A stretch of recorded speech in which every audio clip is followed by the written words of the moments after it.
Number one feeling that we feel when our life begins to change or we begin to have feedback from our environment that what we're doing inside of us is producing an effect outside of us.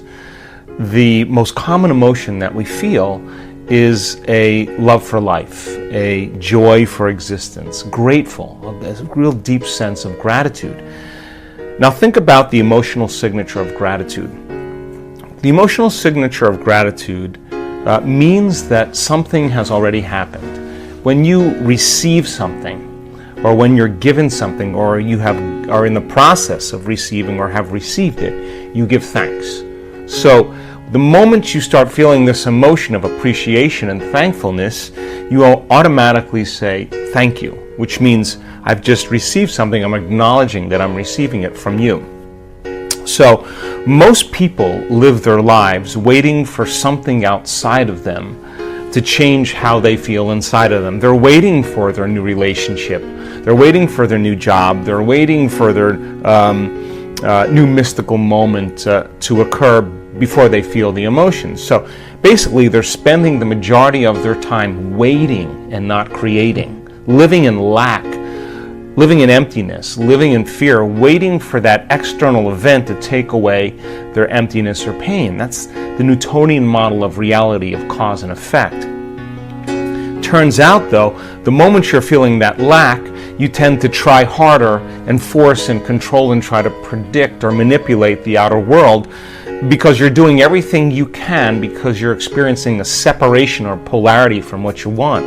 You're waiting for it to happen and not creating. So then, two things. When you combine a clear intention with an elevated emotion, a heart-centered emotion, not the emotions of survival that are anger and hostility and aggression and competition or hatred or envy or jealousy or insecurity or fear or anxiety or pain or suffering or guilt or shame, those are derived from the hormones of stress. An elevated emotion is a heart-centered emotion. And a heart-centered emotion lacks polarity. This is the center of oneness. This is the center of wholeness. This is the union of opposites. This is our connection, our bridge to the quantum field. This is where we connect. So think about it. When you begin to feel a heart-centered emotion, what you're doing is you're falling in love with your life. So your body is your unconscious mind. It does not know the difference between an experience that creates an emotion and an emotion that you're creating by thought alone. Your body is believing it's living in that future reality in the present moment. Now think about this. The latest research on genes says the environment signals the gene. Well, the end product of an experience in the environment is called an emotion. So when you begin to embrace the emotion ahead of the actual experience, you're signaling the gene ahead of the environment. And now you're beginning to instruct and select new genes that make new proteins. And proteins are responsible for the structure and function of your body. So you're literally becoming your dream. You're literally becoming it. So when you feel that emotion, you tend to be less interested in looking around outside of you of how it's going to happen. If you're walking around conditioning your body every day to feel that emotion, that you're in love with yourself and you're in love with life and you're worthy to receive and you're open and you're inspired and you're optimistic and you're enthusiastic and you're feeling that emotion, you feel like your future has already happened. So you're less likely to feel lack or separation. Now think about this. Point number 2. Once energy makes it to this center and you feel gratitude, that center begins to produce a measurable magnetic field. That's a frequency, that's energy, and all frequency carries information. So now you can lay the thought of your new relationship on that frequency, and now you're broadcasting a whole new electromagnetic signature into the field. So then the longer you're conscious of that energy, the more you're calling your future to you. When this center is opened up, you're connected to the quantum field. So now you don't have to go anywhere to get it, to try to force it or control it or predict it. In fact, you're the magnet. You're collapsing time and space, and the event is being drawn to you, and it comes in synchronicities and serendipities and coincidences, opportunities. Now, the antithesis is also true. The moment you feel angry because you're in traffic, the moment you judge your coworker because all of a sudden they push an emotional button, the moment you feel sorry for yourself, victimized or self-pity, you're now emitting a different energy. In fact, you're back to the energy of your past and you just disconnected from your future. So then people's dreams stay at arm's length from them. So people ask me all the time, well, how come my new relationship hasn't happened?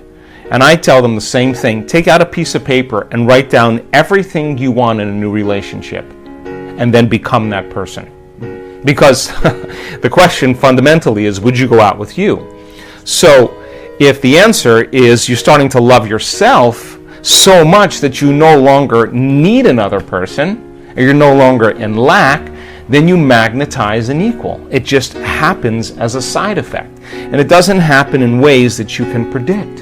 It happens in different ways. So, the emotions of gratitude, appreciation, thankfulness, a love for life, a joy for existence, worthy to receive, inspired and enthusiastic to be alive, looking forward and in excitement and anticipation to the unknown, staying in that energy without analyzing.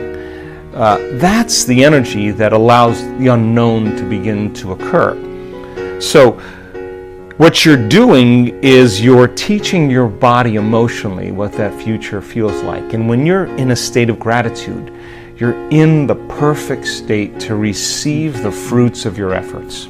One of the things that I've learned in the last 5 years is that so much of our programming, so much of our unconscious mind is rooted in the body. And people store traumas, shocks, crisis, past experiences that are strong emotional charges. They store those in the body because every time we remember the experience, we're producing the same chemistry in the brain and body as if it's happening. So the body actually becomes conditioned into the past. And so the body in its resistance is clinging to the known and the familiar, even though we want our future to begin to change. So if you understand then that you can't think greater than how you feel when you're addicted to certain emotions, or when you've been thinking and feeling in the same cycles and feeling and thinking that you condition your body to become the mind of that emotion, then when feelings become the means of thinking, then for the most part people are thinking in the past. So the body is struggling because it's clinging to the known, because it doesn't trust the unknown. And so some people would rather hold on to their suffering or their pain than take a chance in possibility. There's nothing wrong with that. It's just becoming conscious of the process. And so when people begin to do this work, the first thing we teach them is about that elegant, generous present moment. And when you're truly in the present moment and you're totally focused, something amazing happens. You forget that you have a body. You forget about the people in your life. You forget about the things you own, your cell phone, your computer, your car, your home. You forget about where you're sitting, where you need to be, what place you have to go to, and you forget about time in and of itself. You take your attention off of time. And in that moment, you become pure consciousness. Now that is the elegant, generous present moment. And when you are truly in the present moment, that intelligence that lives within you and all around you is always present. It's always paying attention. And that's the moment there's an alignment between the subjective consciousness that's free-willed and the objective consciousness of the quantum field. You're looking right in the mirror. So then, in order for us to heal our bodies, we have to get beyond our bodies. In order for us to change some aspect of our identity or personality, we have to literally forget about ourselves.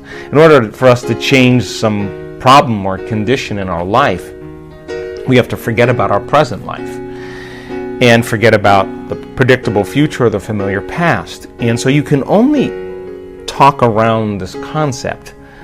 But for a person who struggles with creating joy when they feel so much pain, and that they're working on trying to fake it until they make it, my advice is very simple.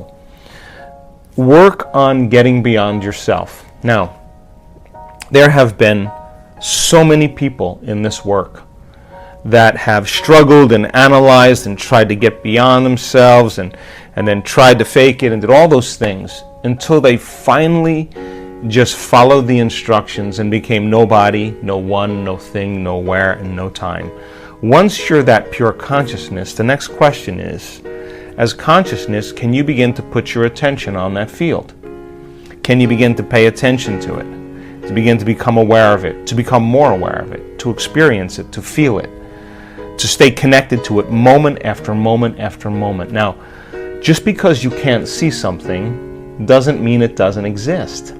So as your consciousness begins to become aware of the consciousness of the quantum field, and you're experiencing less separation. Remember, separation is three-dimensional reality. My senses fool me into believing you're over there and I'm over here and there's time and space between us. Three-dimensional reality. But as you begin to become pure consciousness, you begin to experience less separation. As you begin to put your attention on that field and stay present with it, that infinite space, and tune into it, and begin to become more aware of greater degrees of oneness and wholeness. The signature of that unified field, that energy that is organizing everything material, is intelligent love. I hope you enjoyed this amazing speech by Joe Dispenza. We'll continue with our daily challenge. Can you complete the inspiring quote and give us the right answer? If you can do it first, you're the daily winner. Many of you knew the right answer the last time, so congratulations to everyone with the correct answer. We were looking for two words, and the quote was Joe Dispenza's and goes like this. When you think from your past memories, you can only create. The correct answer was past experiences. So when you think from your past memories, you can only create past experiences.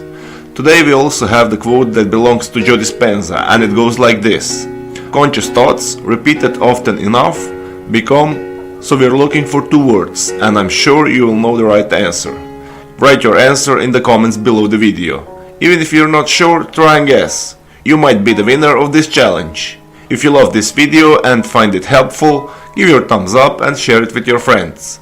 Don't forget to subscribe and hit that bell button so you don't miss my new videos and new challenges. So hit the bell button and you will get notification when a new video is published. If you really like what we do here and want to support us, you can join our channel and our community for a symbolic fee and gain many other additional features. You can do that by clicking the join button next to the subscribe button, or you can click on the link in the description of this video. Stay good and have a great day.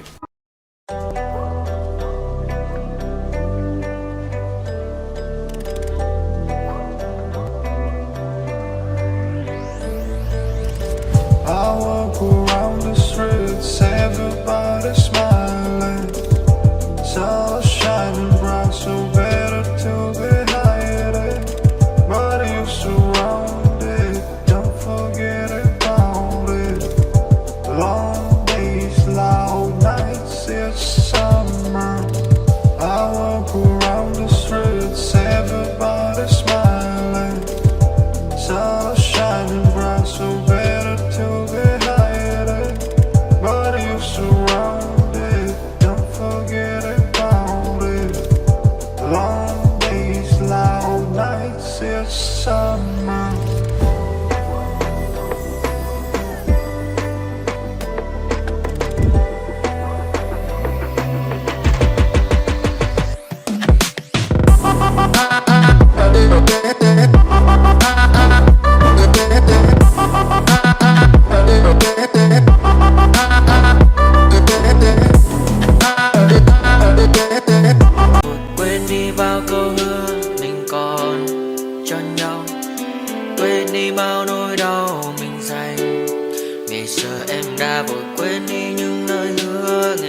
phố xa rồi. Anh chỉ muốn em cạnh đấy thôi, không muốn em ở bên đời, chỉ muốn em anh bên người. Người đã cất bước đi xa trong cơn mưa chiều vội vã, người đã bước quên anh khi cơn mưa qua gần vội vã. Em đã quên rồi mai sau tay yêu má bé, chẳng còn lại gì nhưng người mang nước mắt rơi. Em khiến con tim như trôi vai trong chiều thu đầy nắng, em khiến con tim như tan mưa trong chiều thu mát màng. Vì còn nhiều lắm những ngỡ màng, nhiều lắm những nỗi vội vàng, nhiều lắm những cơn mưa em mưa ta bây giờ vẫn vang. Không mơ không mai đứng sang đêm mai em còn thơ đôi hôm mai anh còn người ta xưa ta chúng còn giữ nhau chẳng đêm. Cause I don't give a fuck what you say. Yeah, I'ma do shit my way. So you can go kick rocks, I'ma stack bricks up, build what I want to make. Yo, I got a lot of shit to say, so I'ma do this every day. I'll be writing things until I'm fucking buried in my grave. 6 feet deep under, but my body won't decay. Cause my messages are timeless, so they'll put them on display. Oh yeah, I rap with a certainty, I have a sense of urgency. A message for eternity, for everyone internally. I had some people burning me, but now they fucking learn to see I ain't the one to fuck with. Now they looking nervously, and I don't really care what you think of me respectfully. You can kick rocks if you think you're fucking better, see. I will outwork you, turn you to an enemy. Hurt you so bad that you're gonna need some therapy. I got the motherfucking recipe, I've been cooking up hits, I'ma leave a legacy. You'll be looking small when you're standing right next to me. I'm 5'10", bitch, but I'm 10 feet. Cause I don't give a fuck what you say. Yeah, I'ma do shit my way. So you can go kick rocks, I'ma stack bricks up, build what I want to make. Cause I don't give a fuck what you say. Yeah, I'ma do shit my way. So you can go kick rocks, I'ma stack bricks up, build what I want to make. Yeah, I'ma